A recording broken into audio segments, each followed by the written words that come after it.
युवक विद्रोह क्यों करते हैं? स्वामी स्मरणानंद, परमाध्यक्ष रामकृष्ण मठ और मिशन। वर्तमान समय में विद्यार्थी क्रांति की स्थिति में है।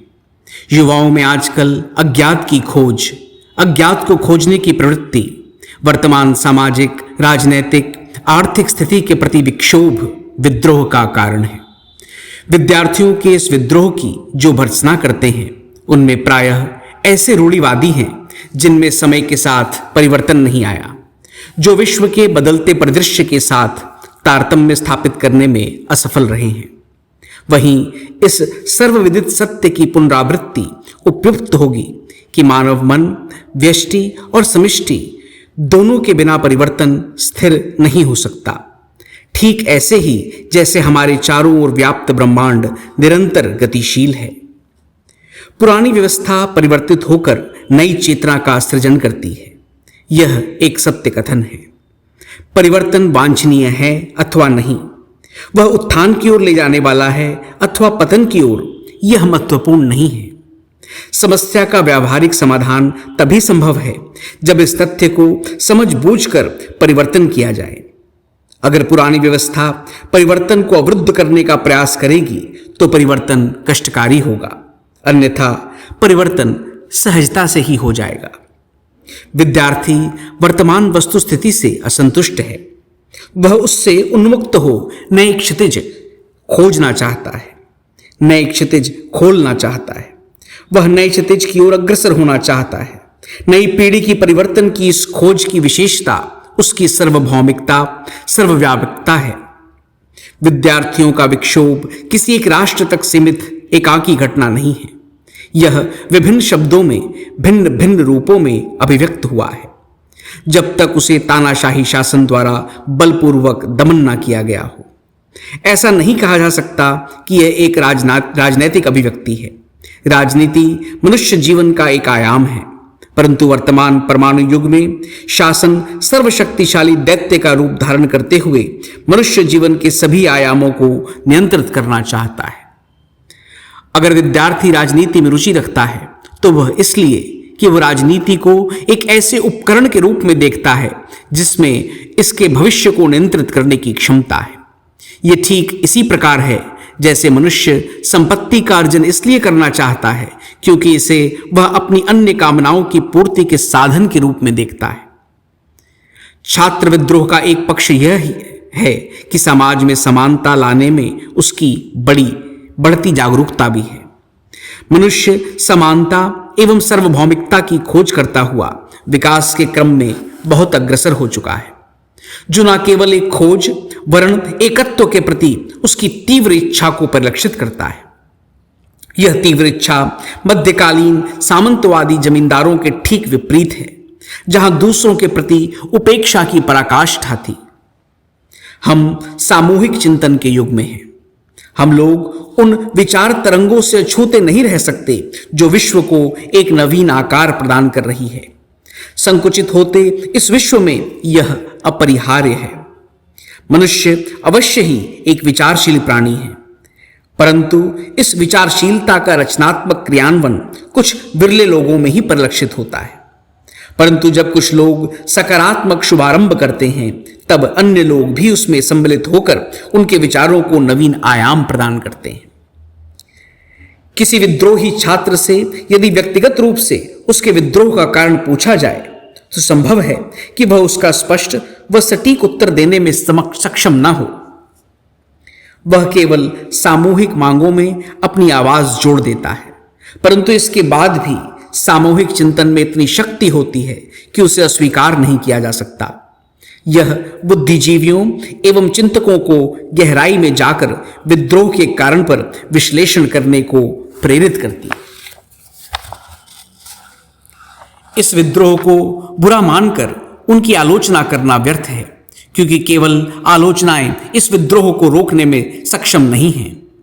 पुराने शिक्षा शास्त्री प्रायः इस बात से दुविधाग्रस्त एवं भ्रमित हैं कि उनके सभी उपदेश छात्रों के विद्रोही मन को शांत करने में अक्षम हैं, क्योंकि वे इस बात को समझने में असमर्थ हैं कि छात्रों में अंतर्निहित प्रबल इच्छाएं इस विद्रोह की कारण हैं। युवा जो अपने जीवन की सीमा रेखा पर खड़ा है, वह उन प्रश्नों के उत्तर चाहता है जो उसे अपने पूर्वजों से उपहार में प्राप्त हुए हैं। वह जानता है कि पुरानी पीढ़ी इन समस्याओं का समाधान देने में असमर्थ है, क्योंकि यह विद्रोह तब किया गया था जब वे युवा थे। यह अवश्यंभावी है कि वर्तमान रूप में एक समस्या का समाधान किसी अन्य समस्या का सृजन करेगा, परंतु युवाओं को, छात्रों को इस तथ्य को भी याद रखने की आवश्यकता नहीं, क्योंकि वे कोई दार्शनिक नहीं हैं, वे तो परिणाम चाहते हैं। अतः युवा वर्ग को एक नवीन संसार को खोजने की आवश्यकता है, जहां पुराने मूल्य नवीन अर्थ में प्राप्त हों अथवा उनके स्थान पर नए मूल्य स्थापित हों। नवीन मूल्यों की खोज में किशोर सदैव मौलिक विचारों का आश्रय नहीं लेते, वे अनुकरण करते हैं। अवश्य ही कुछ विचार उन्हें आकर्षित करते हैं और कुछ से वे घृणा करते हैं। वे स्वतंत्रता चाहते हैं कि वे उन मूल्यों को आचरण में ला सकें जो उन्हें आकर्षित करते हैं, और जिससे उन्हें घृणा है उसका त्याग कर सकें। जैसे जैसे वह बड़ा होता है, स्वयं को आकर्षित करने वाले मूल्यों को युक्ति संगत सिद्ध करने का प्रयास करता है। यह अमुक कार्य इसलिए करता है कि वह कार्य सबके हित में योगदान देता है।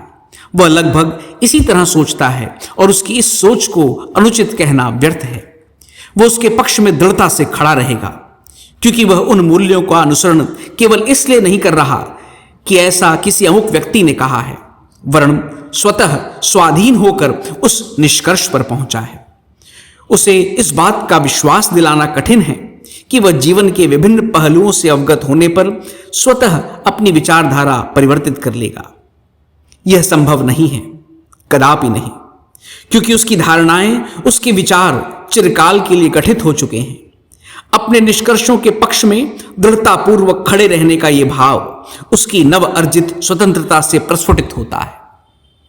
वह अब एक बालक नहीं है जिसे करणीय और अकरणीय हेतु निर्देशित किया जाए। वह स्वयं अपना मार्ग चुन सकता है। ऐसी उद्वेलित मनस्थिति में छात्रों को उपदेशित करना और उन्हें अनुशासन की बेड़ियों में बांधने के प्रयास कभी सफल नहीं होंगे। आवश्यकता है उन्हें युक्ति संगत तर्कों द्वारा संतुष्ट करने की। ऐसा नहीं है कि प्रत्येक छात्र को व्यक्तिगत रूप से समझाया जाए। हां, यदि ऐसा संभव हो पाता तो निसंदेह यह बेहतर होता, परंतु प्रत्येक दल के प्रतिनिधि का एक प्रकार होता है जो एक प्रकार की विचारधारा को परिलक्षित करता है। ऐसे दलों के प्रतिनिधियों का विश्वास प्राप्त करने की आवश्यकता है। निसंदेह उपरोक्त प्रक्रिया का पालन वर्तमान विश्व परिप्रेक्ष्य में अत्यंत दुष्कर है, जहां अकारण टकराव की स्थिति बनी रहती है, जहां विश्व की विभिन्न संस्कृतियां, विचारधाराएं एवं अर्थव्यवस्था की विशेषताएं मिलकर एक रूपता की ओर अग्रसर है। परंतु बाह्य सक्रियता यदि गहन चिंतन, आंतरिक सक्रियता पर आधारित नहीं है तो वह तर्कहीन एवं विध्वंसकारी रूप धारण कर लेती है। यह आवश्यक है प्रत्येक व्यक्ति दूसरे से उसके उत्तरदायित्व पालन की अपेक्षा रखने से पूर्व अपने उत्तरदायित्व का निर्वहन करे। अधिकारों की मांग करने से पहले स्वयं उत्तरदायित्व का पालन करे। समतावादी आदर्श एवं पूर्ण स्वतंत्रता का सहवर्ती होना केवल तभी संभव है जब प्रत्येक व्यक्ति समाज के प्रति अपने उत्तरदायित्व का पूर्णता से पालन करेगा। मनुष्य का सम्यक शारीरिक विकास हो चुका है। अब आवश्यकता है बौद्धिक एवं आध्यात्मिक रूप से विकसित होने की। समाज के प्रति अपने दायित्व का पालन इस विकास क्रम में पहला कदम है। विश्व के युवाओं को यह समझना होगा और उनको इस बात का बोध करवाना होगा कि वे अपने स्वामी स्वयं तभी बन सकते हैं जब वे अपने उत्तरदायित्वों को समझें, केवल अपने तर्कहीन आग्रहों के पूर्ति में लीन न रहें। प्रश्न यह है कि क्या हम छात्रों को ऐसे मूल्य प्रदान कर सकते हैं जो न केवल समय और परिस्थितियों की कसौटी पर खरे उतर सकें, वरन नवीन युग की अपेक्षाओं के अनुरूप ढाले भी जा सकें। क्या ये मूल्य उनकी आकांक्षाओं को संतुष्ट कर सकते हैं, उनकी नव अर्जित अवधारणा को समानता और सार्वभौमिकता की खोज एवं मानवीय संवेदना से परिपूर्ण समाज की कामना को संतुष्ट कर सकते हैं? क्या समतावाद एवं पूर्ण स्वतंत्रता की कामना सहवर्ती हो सकती है? क्या ऐसा समाज संभव है जहां ये दोनों आदर्श संयुक्त हो सकते हैं? छात्रों की इन्हीं समस्याओं के समाधान हेतु वेदांत और स्वामी विवेकानंद प्रासंगिक हैं। छात्र ऐसे किसी भी व्यक्ति से नहीं सीखना चाहेगा जो उसका आदर्श ना हो। वह चाहेगा कि उसके शिक्षक की आयु जो भी हो, पर उसके विचार उन्हीं की तरह युवा हो। स्वामी विवेकानंद का देहांत युवावस्था में हुआ। उन्होंने अपना 40वां वर्ष नहीं देखा। उनका संपूर्ण कार्य मात्र 10 वर्ष के अंतराल में पूर्ण हुआ। वह विश्व को युवा नेत्रों से देखते थे। एक साहसी युवा जो जीवन को समझना चाहता हो, प्रतिक्रिया करता हो और अपने अनुसंधान के आधार पर विश्व को एक नवीन आकार दे सके। उनकी अपेक्षा युवाओं से थी जो भारत के पुनरुत्थान के लिए कटिबद्ध हो। उन्होंने युवाओं का आह्वान किया। वे स्वयं युवा शक्ति से परिपूर्ण थे एवं उन्होंने अपने चरित्र एवं विचारों से सबको प्रभावित किया। यह आश्चर्यजनक बात है कि अधिकांश उनके आलोचक प्रौढ़ थे। वे जहां भी जाते युवा उनका अत्यधिक सम्मान करते। स्वामी जी का युवावस्था में ही देहत्याग होने का आज विशेष महत्व है। इसके कारण उनका जीवन एवं संदेश आज भी हम लोगों के लिए युवा है। यह स्वामी जी के प्रति आकर्षण और उनके वर्तमान युग में भी प्रासंगिक होने का भी एक कारण है। इसके अतिरिक्त अन्य बहुत से कार्यों का योगदान है। स्वामी विवेकानंद का जीवन शाश्वत मूल्यों पर आधारित था। भारतीय हो या पाश्चात्य, स्वामी जी चाहते थे कि इन मूल्यों की अभिव्यक्ति हमारे दैनंदिन जीवन में हो। वे गुफाओं और जंगलों तक सीमित वेदांत को घरों और बाजारों तक लाना चाहते थे। प्रश्न यह है कि वेदांतिक मूल्य युवा छात्रों की इच्छाओं और महत्वाकांक्षाओं को संतुष्ट कर सकता है या नहीं। जिनकी निश्चयात्मकता, समानता और स्वतंत्रता की आकांक्षाओं ने एक तर्कहीन और विद्रोह का रूप ले लिया है।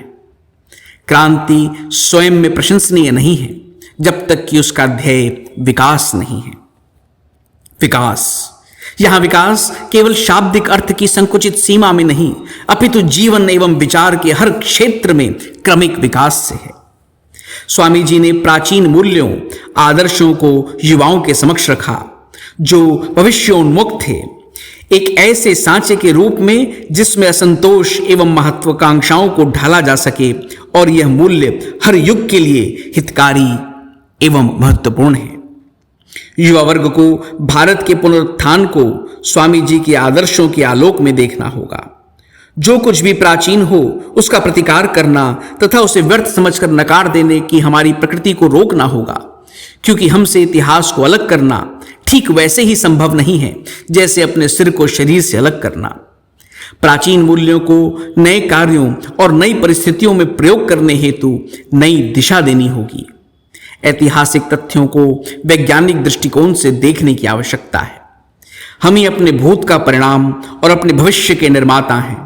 हम भले ही खंडरों को ध्वस्त कर दें, परंतु वह जिस धरातल पर खड़ा है उसे कभी भी अस्वीकार नहीं कर सकते। स्वामी विवेकानंद ने हमारी प्राचीन धरोहर को आधुनिक युग हेतु पुनः प्रासंगिक बनाया। इस परिप्रेक्ष्य में आ चुका महत्वाकांक्षी युवा स्वामी विवेकानंद के आह्वान से महत्वपूर्ण शिक्षा प्राप्त कर सकता है, जिसकी शक्ति से वे स्वयं के समय से आगे रहे और उनकी शिक्षाएं शाश्वत हो गईं। स्वामी जी के साहित्य हमारे लिए संजो कर रखे गए हैं और अनुसंधान करने पर छात्र उनके लेखों में अपने उत्तर प्राप्त कर सकते हैं। ओम शांति शांति शांति। हरि ओम तत्सत। श्री राम कृष्णार्पणमस्तु।